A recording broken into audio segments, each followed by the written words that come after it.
نحمده ونستعينه ونستغفره ونؤمن به ونتوكل عليه ونعوذ بالله من شرور أنفسنا ومن سيئات أعمالنا من يهده الله فلا مضل له ومن يضلله فلا هادي له ونشهد أن لا إله إلا الله وحده لا شريك له ونشهد أن سيدنا وسندنا ومولانا محمدا عبده ورسوله أما بعد فأعوذ بالله من الشيطان الرجيم بسم الله الرحمن الرحيم ولتكملوا العدة ولتكبروا الله على ما هداكم ولعلكم تشكرون صدق الله العظيم. وقال النبي صلى الله عليه وسلم للصائم فرحتان فرحة عند فطره وفرحة عند لقاء ربه أو كما قال عليه الصلاة والسلام. معزز علماء کرام، سامعین، بزرگان دین، عزیز بچے، آج کا دن عید کا دن ہے. عید کا ایک معنی تو خوشی کے ہے، عید کا ایک معنی خوشی کا ہے. اسی معنی کو لے کر ہم لوگ اتنے خوشی میں جھوم اٹھتے ہیں کہ پھر اپنے نفس کے محاسبہ نفس کے تعلق سے ہم بھول بیٹھتے ہیں. اس لیے مفسرین نے جہاں عید کا ایک معنی خوشی کا کیا ہے، وہیں عاد یعود عیدن کا ایک دوسرا معنی لوٹنے کے بھی کہا ہے. عید چونکہ ہر سال بار بار لوٹ کر آتی ہے، اس لیے عید کو عید کہا جاتا ہے.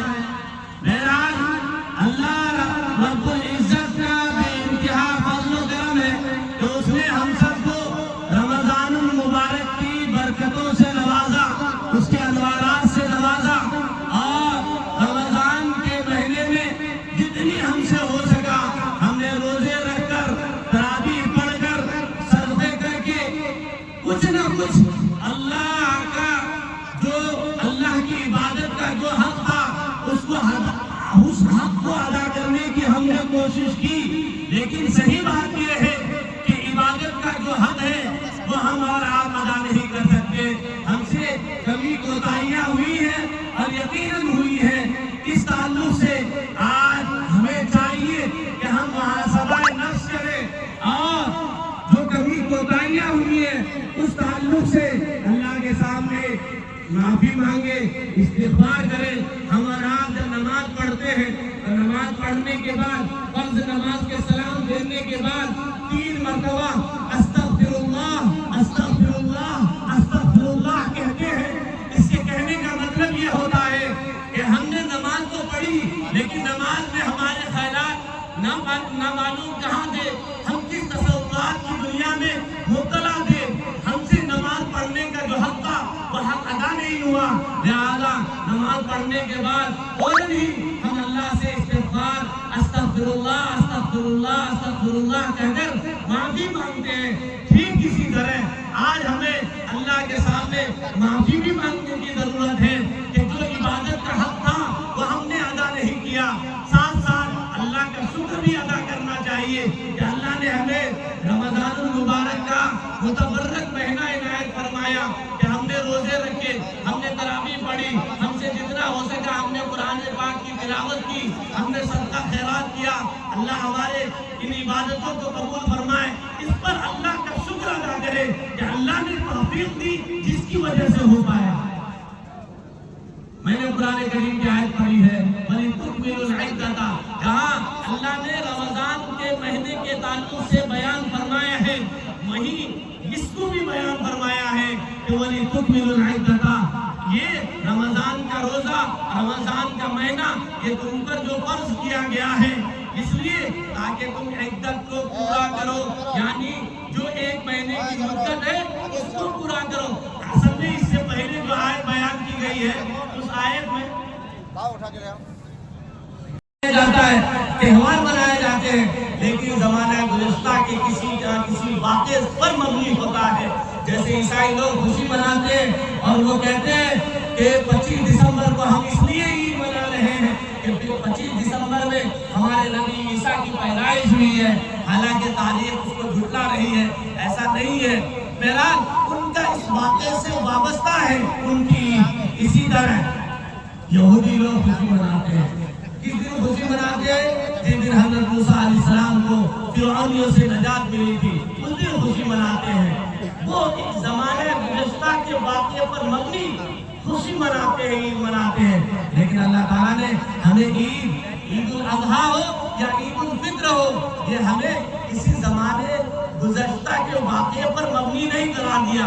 حالانکہ تاریخ اسلام میں بہت سارے ایسے واقعات ہیں کہ جس کی بنیاد پر خوشی منائی جا سکتی تھی۔ مثلا نبی علیہ السلام کی جس دن ولادت ہوئی اس دن عید منائی جا سکتی تھی، یا نبی علیہ السلام جب ان کو نبوت ملی اس دن خوشی منائی جا سکتی تھی، یا نبی علیہ السلام جب ہجرت کر کے مکہ سے مدینہ آئے اس دن خوشی منائی جا سکتی تھی، یا جس دن مکہ کو فتح کیا گیا اس دن خوشی منائی جا سکتی تھی۔ اس دن کی بنیاد پر، اس واقعے کی بنیاد پر، یا غزوہ بدر میں اسلام اور باطل کی جو جنگ ہوئی تھی، اسلام کو غلبہ حاصل ہوا تھا، اس اسلام کے غلبے کی وجہ سے خوشی منائی جا سکتی تھی۔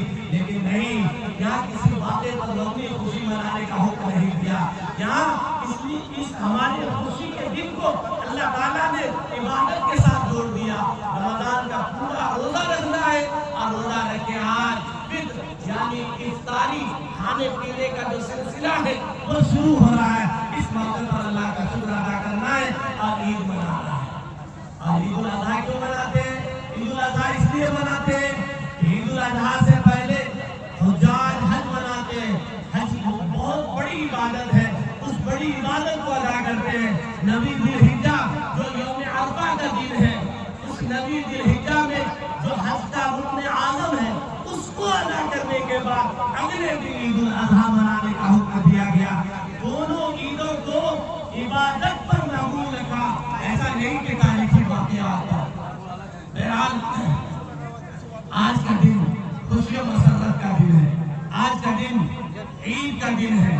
ہمیں چاہیے کہ ہم عید کے دن میں شریعت کے دائرے میں رہتے ہوئے خوشیاں منائیں، اور اپنی خوشیوں میں برادران وطن کو بھی شامل کریں۔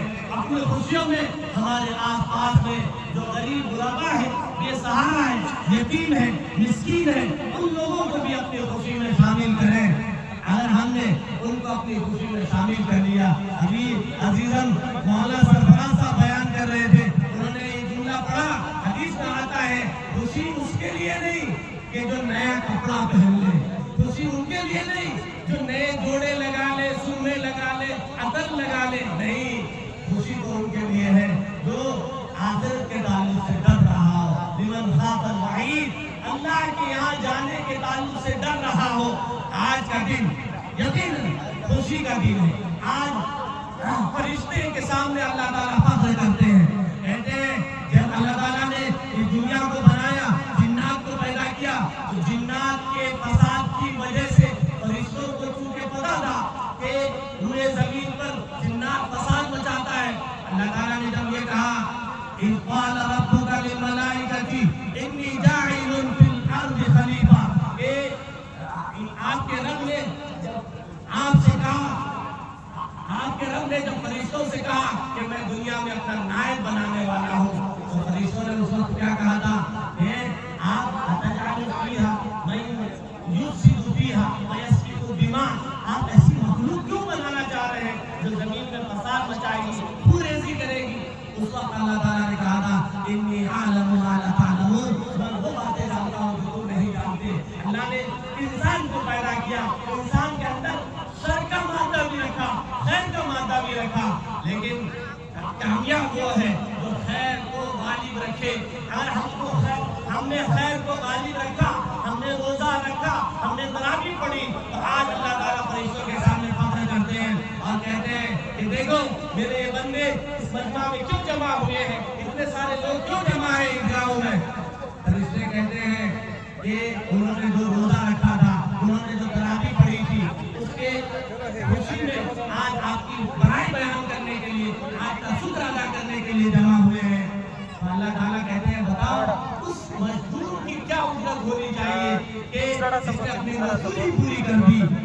فرشتے کہتے ہیں کہ اللہ ان کو پورا پورا حق مل جانا چاہیے. آپ کو اللہ تعالیٰ کہتے ہیں میری جلال کی قسم, میری عزت نفس کی قسم, میری غروب شان کی قسم, میں نے ان سب کو بخش دیا, تم گواہ ہو. آج ہم بخشے بخشائے یہاں سے جائیں گے. یقیناً ہم میں بہت سارے ایسے ہوں گے جن کے اندر بہت ساری خامیاں ہوں گی. ہمارے اندر بہت ساری خامیاں ہیں جو عبادت کا حق تھا ہم نے اس حق کو ادا نہیں کیا.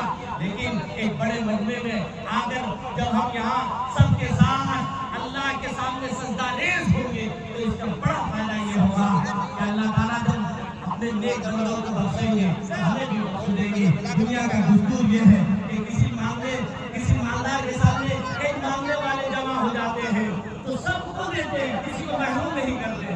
ٹھیک اسی طرح آج جب وہ اپنے نیک بندوں کو بخشیں گے تو ہمیں بھی بخشیں گے. اللہ تعالیٰ ہم